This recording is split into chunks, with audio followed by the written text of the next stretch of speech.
Hello everyone, this is Suraj and welcome to education for educators. तो friends, हम लोगों ने लास्ट लेक्चर में वेदांत दर्शन स्टार्ट किया था और वेदांत दर्शन क्या होता है इसके बारे में हमने चर्चा कर ली थी। अब हम ये देखेंगे, आज का लेक्चर हमारा इस टॉपिक पर आएगा कि वेदांत दर्शन और शिक्षा में क्या संबंध है ना। भाई, दर्शन तो हमने पढ़ लिया था, अब देखेंगे क्योंकि उस दर्शन का हमारे शिक्षा में क्या योगदान है, शिक्षा में वह किन बातों को इम्प्लीमेंट करने की सलाह देता है। ठीक, तो आज देखेंगे वेदांत दर्शन और शिक्षा में संबंध। वेदांत दर्शन और शिक्षा, वेदांत दर्शन और शिक्षा। वेदांत दर्शन की चर्चा हम लोगों ने कर ली थी, है ना। अब इसको देखते हैं कि इसका शिक्षा में क्या योगदान है, ये शिक्षा में किन किन बातों को महत्व देता है। तो सबसे पहले बात करते हैं किसकी, शिक्षा की।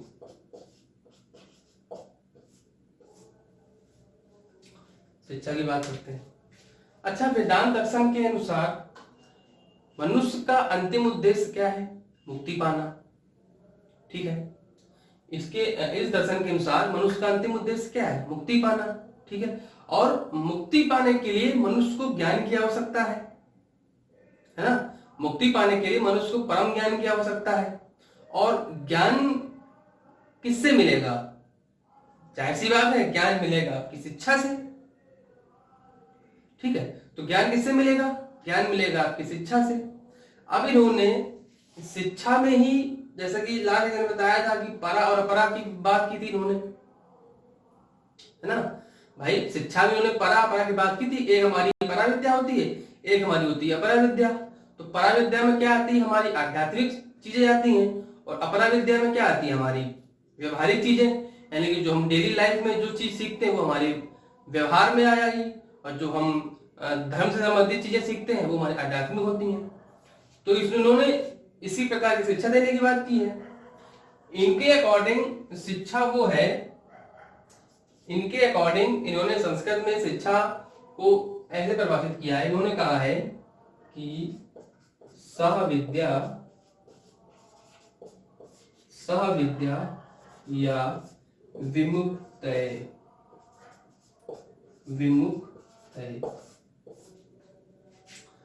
इसको ऐसे बंद कर सकते हैं आप, सह विद्या या विमुक्तये। इनके अनुसार संस्कृत में एक स्लोगन दिया है इन्होंने कि सह विद्या या विमुक्तये, मतलब विद्या वह है, इसका अर्थ है विद्या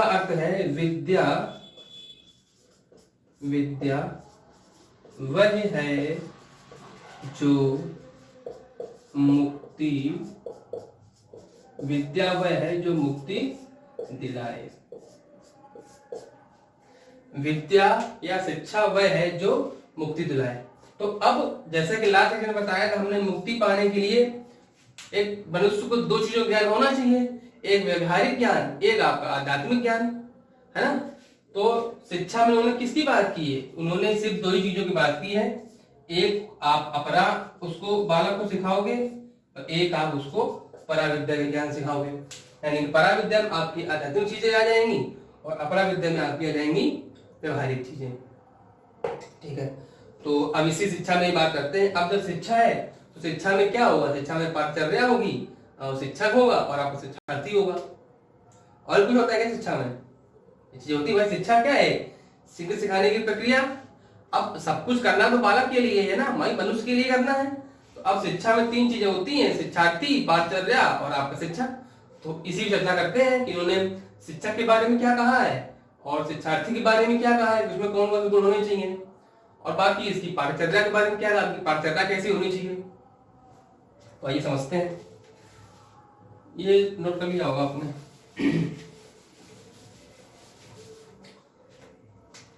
शिक्षा हम देख रहे थे,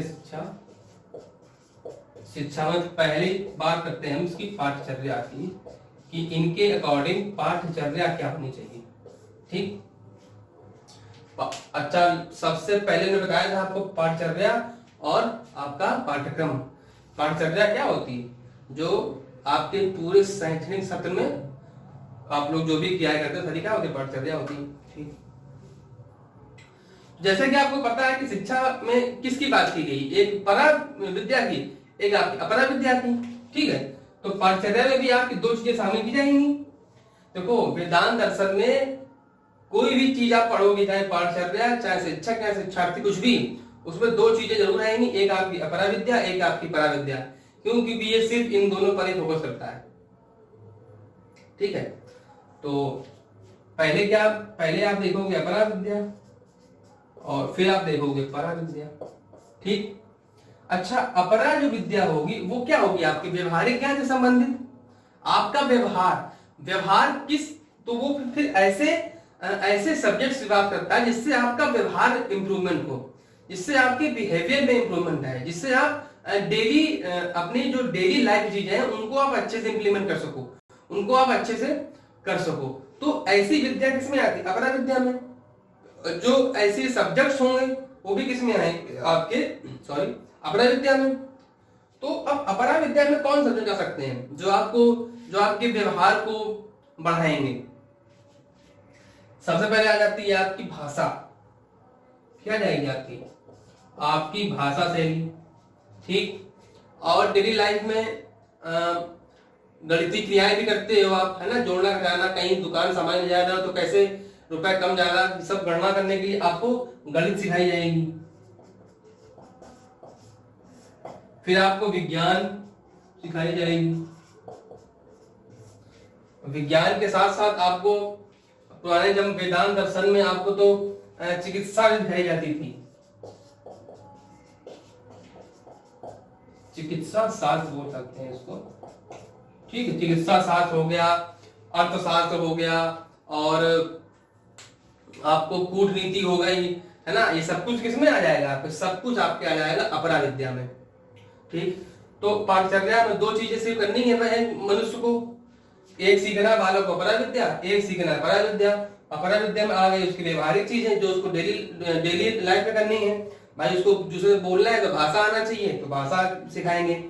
डेली लाइफ में उसको गणित की जरूरत पड़ती, जगह जगह पे जोड़ घटाना बड़ा भाषा करना पड़ता है, तो उसको मैथ सिखाई जाएगी। उसको प्रकृति भी है, साइंस भी है, क्या क्या चीजें हो रही, उसको साइंस के बारे में सिखाया जाएगा, क्योंकि साइंस भी कोई सब्जेक्ट है।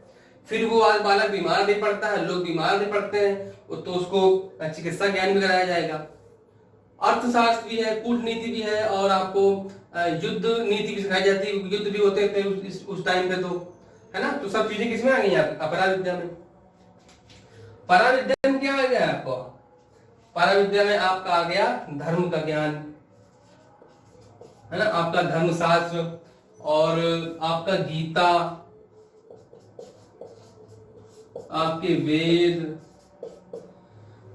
इन सब का ज्ञान क्या है, और भी चीजें हैं आपकी, पुराण भी है, मतलब जितनी भी धर्म से संबंधित चीजें हैं, आपके आध्यात्मिक चीजें संबंधित है, मतलब भगवान से संबंधित है, जिसमें ज्ञान हो। ये सिर्फ आपके डेली व्यवहार वाले ज्ञान है, इसके अलावा जितना भी ज्ञान होगा सब किसमें आ जाएगा, आपका परा विद्या में। तो वेदांत दर्शन पाठचर्या में दो चीजों को शामिल करने की बात करता है, एक अपरा विद्या, एक परा विद्या। अपरा में आपका आ जाएगा भाषा, गणित, विज्ञान, चिकित्सा शास्त्र, ठीक है। और परा में क्या जाएगा आपका धर्म, गीता, वेद, है ना, आपका मतलब जो भी आप जिससे भी आप ज्ञान मिलता हो वो सारी चीजें आपकी इसमें जाएंगी परा विद्या में। तो ये थी हमारी पाठचर्या। वेदांत में होता पाठचर्या कैसी होनी चाहिए, पाठचर्या ऐसी होनी चाहिए जो व्यक्ति को मुक्ति दिलाने में मदद कर सके। अब मुक्ति कैसे मिलेगी, मुक्ति मिलेगी भाषा सीखकर, गणित सीखकर, विज्ञान सीखकर और धर्म, गीता, वेद आदि सभी को सीखकर, ठीक है। ये थी हमारी पाठचर्या। अब पाठचर्या के बाद बात करेंगे हम किसकी, शिक्षक की। पाठचर्या के बाद हम बात करते हैं किसकी, शिक्षक की। दूसरा क्या आएगा हमारा शिक्षक,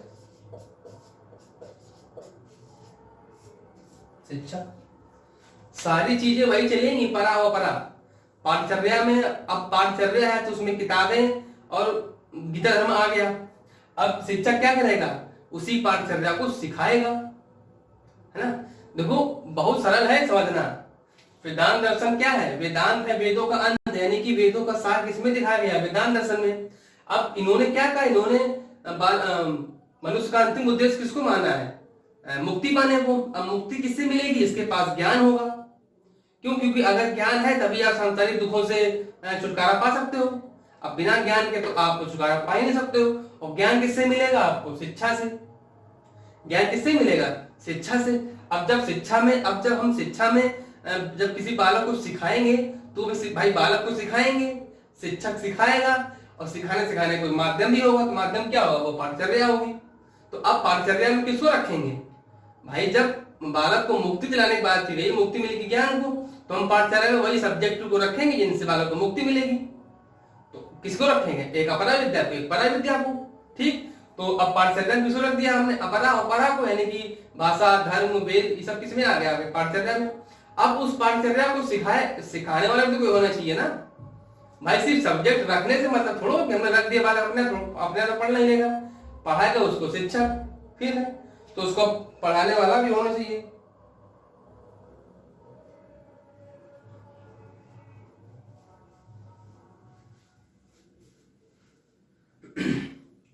तो अभी तक आप समझ गए होंगे ना, इसमें किसको रखेंगे?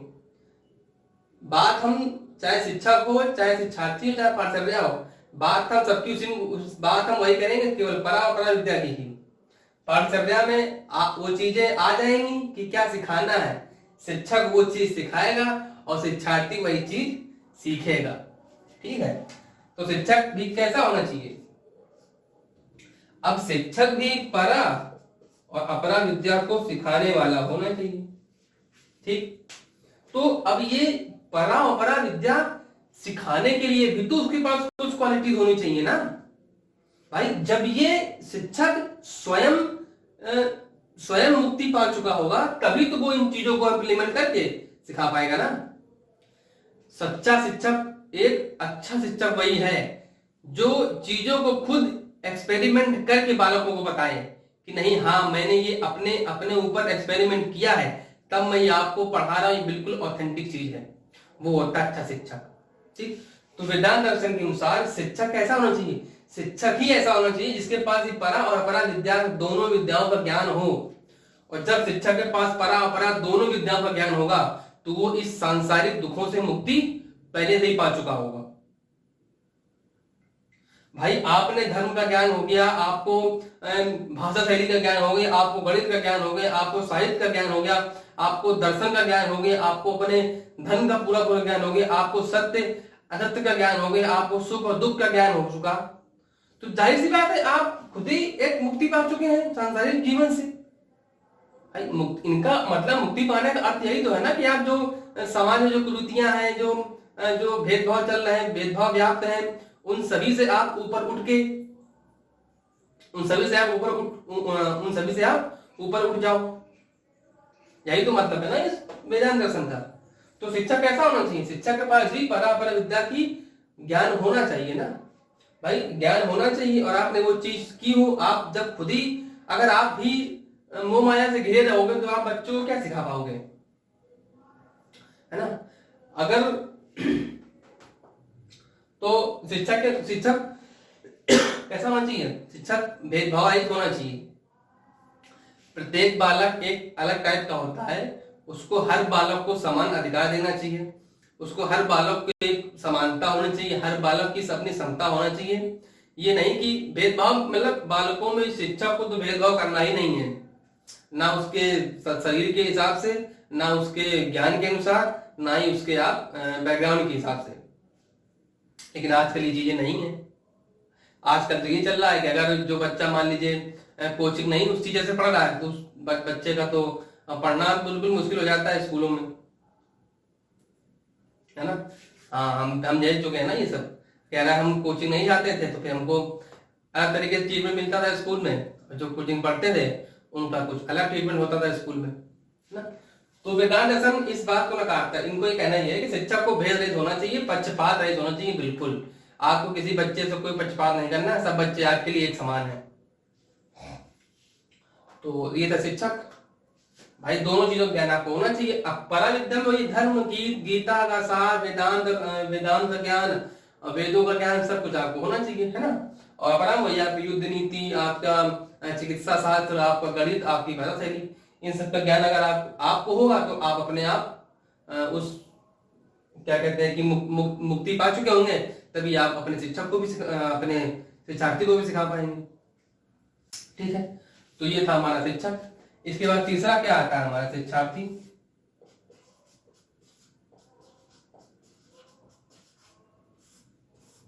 शिक्षार्थी पहला क्या था हमारा पाठ्यचर्या, लिख देता हूं। पहला पाठ्यचर्या, दूसरा शिक्षक, तीसरा शिक्षार्थी। शिक्षा हमारी संपन्न। भाई शिक्षा को संपन्न होने के लिए 3 चीज चाहिए होती हैं, एक हमारी पाठ्यचर्या, एक हमारा शिक्षक, एक हमारा शिक्षार्थी। एक और चाहिए होती भाई, अगर औपचारिक शिक्षा दे रहे हैं विद्यालय में चाहिए होता है, क्योंकि पर्टिकुलर कोई स्थानित होना चाहिए ना, तो जहां शिक्षा दी जाएगी तो वो क्या होगी, आपके विद्यालय को भी आप नोट कर सकते हो। लेकिन 3 चीजें होती हैं, पाठ्यचर्या, शिक्षक और शिक्षार्थी। तो पाठ्यचर्या में अपना विद्या का ज्ञान समाहित किया गया है, उस ज्ञान को देगा कौन, शिक्षक। उस ज्ञान को देने शिक्षक के अंदर बेसिक क्वालिटीज होनी चाहिए ना, कि उसको भी सांसारिक दुखों से मुक्ति जब मिली होगी तभी वो मुक्ति दिलाने वाले का प्रयास कर पाएगा। अब बात करते हैं शिक्षार्थी की। अब क्या बात करते हैं, अब बात करते हैं शिक्षार्थी की। तो अब जब शिक्षार्थी, भाई शिक्षा का उद्देश्य ही क्या होता है, शिक्षा का उद्देश्य क्या होता है, सा विद्या या विमुक्त है, यानी कि शिक्षा ऐसी हो जो मुक्ति दिलाए। अब शिक्षार्थी को शिक्षा भी तो ऐसी देनी चाहिए ना जो मुक्ति दिलाए। तो शिक्षार्थी को भी उसी के अपने जो पाठ्यचर्या है उसके अनुसार ही तो काम करना पड़ेगा ना, तभी तो उसकी मुक्ति मिल पाएगी। ठीक है भाई, पुराने जमाने में यही होता था कि पाठ्यचर्या जैसी है उसके अनुसार शिक्षार्थी काम करता था। अब जो एनईपी आई वो क्या है, वो बालक के अनुसार पाठ्यचर्या बनाई जा रही है, कि जिस लेवल का बालक होगा, जैसा बालक होगा, उसको हम उस प्रकार का ही माहौल देंगे ताकि वो उस माहौल में आगे बढ़ सके, ताकि उस माहौल में आगे बढ़ पाए। पुराने जमाने में क्या होता था, मान लो बालक पढ़ने में नहीं, लेकिन उसको सिर्फ पढ़ना ही था, ये था। तो शिक्षार्थी को भी क्या होना चाहिए भाई, गुरु का सम्मान करना आना चाहिए। भाई गुरु के समीप, पहले शिक्षा क्या होती थी, पहले शिक्षा जो होती थी गुरु के समीप बैठ के दी जाती थी। ठीक है, तो गुरु का आदर करना, गुरु का सम्मान करना और ब्रह्मचर्य का पालन करना, है ना, सारी कठिनाई थी। भोग विलास से दूर रहना, सांसारिक मोह माया को जब आप त्याग दोगे तभी आप परा विद्या को सीख पाओगे, है ना। घर से भाई पहले तब विद्यालय कहाँ होते थे, विद्यालय होते थे बिल्कुल घर परिवार जंगलों में, एकदम बीच नदी के किनारे, एकदम शांत वातावरण में होते थे, ताकि जितने आपके चहल पहल की आवाजें वो सब बालक के दिमाग में ना घुसे। अगर सब घुसती रहेंगी भाई चारों तरफ से, अगर बालक को चीजें समझ दिमाग में जाती रहेंगी, मेरे घर में ये चल रहा है, आज वहां दंगा हो गया, कि आज वहां ये चीज हो गई, तो उसका पढ़ने में लगेगा ही नहीं। ठीक है, तो इसी प्रकार बालक को भी, अब चूंकि मुक्ति, शिक्षा का उद्देश्य ही मुक्ति पाना है, तो उसको भी परा विद्या ज्ञान करना चाहिए और अपरा विद्या ज्ञान उसको भी करना चाहिए। और वही सेम हमारा विद्या में क्या है, उसको भाषा सीखनी चाहिए, उसको गणित ज्ञान होना चाहिए, उसको चिकित्सा शास्त्र ज्ञान आना चाहिए, थोड़ी बहुत उसको धर्म का ज्ञान हो, उसकी कूटनीति का ज्ञान हो, उसको युद्ध नीति का भी ज्ञान होना चाहिए। तो यही सब चीजें हैं विज्ञान दर्शन में।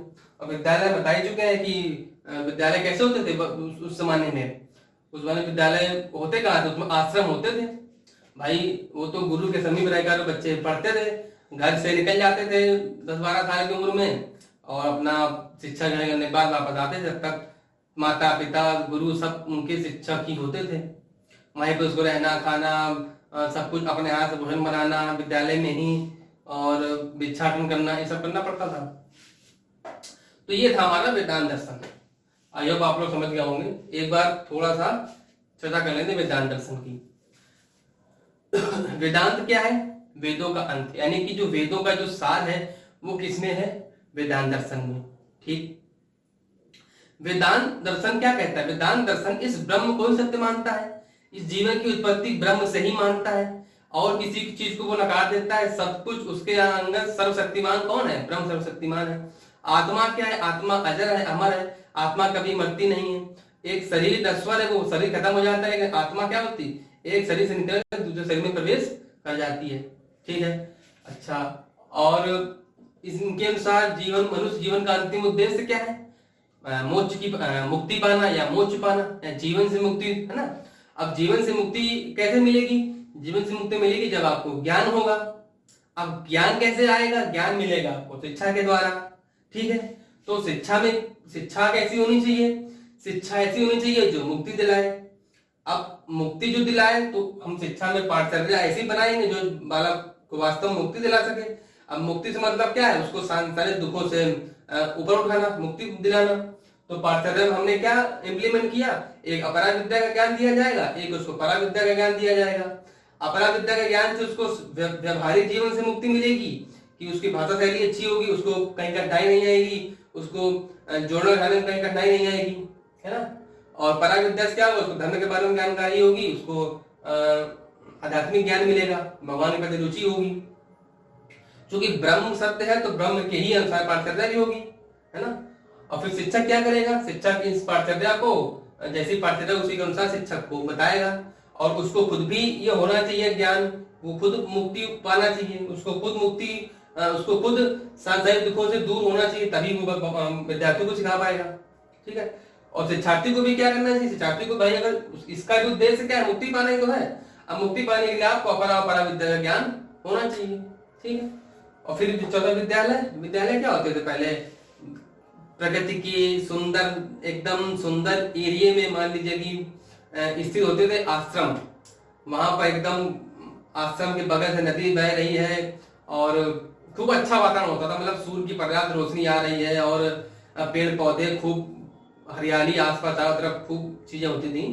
वहां एकदम शहर से, कोलाहल से दूर स्थापित किए जाते थे ताकि इन बालकों का ध्यान न भटके, बस। तो ये था हमारा वेदांत दर्शन।